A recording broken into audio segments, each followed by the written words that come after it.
Avec Alban Collin, conseiller régional de l'Ain, nous avons pu visiter dans la nuit du 15 au 16 juillet, avec RFF, le chantier de rénovation voie ballast de la ligne ferroviaire Ambérieu-Lyon.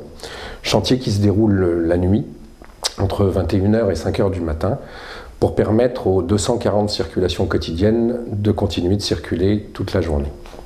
Il comprend plusieurs convois qui se suivent et permettent de remplacer 900 mètres de rails et de voies par nuit. Les rails nouveaux sont d'abord déposés en amont, le long de la voie, et ils font 400 mètres de long d'un seul tenant. Puis le premier convoi enlève le ballast, tout en roulant sur les rails, le trie et réinjecte la partie réutilisable qui servira de sous-couche. Ensuite, des engins chenillés enlèvent l'ensemble rail plus traverse par tronçon coupé tous les 18 mètres et les déposent sur le train qui est sur la voie contiguë. Là, la couche de ballast est tassée. Puis un deuxième convoi, entièrement mécanisé, dépose des nouvelles traverses en béton, et puis pose le rail et le cintre sur ces traverses et le clipse. Enfin, du nouveau ballast sera injecté, puis remué par une boureuse pour prendre sa place définitive.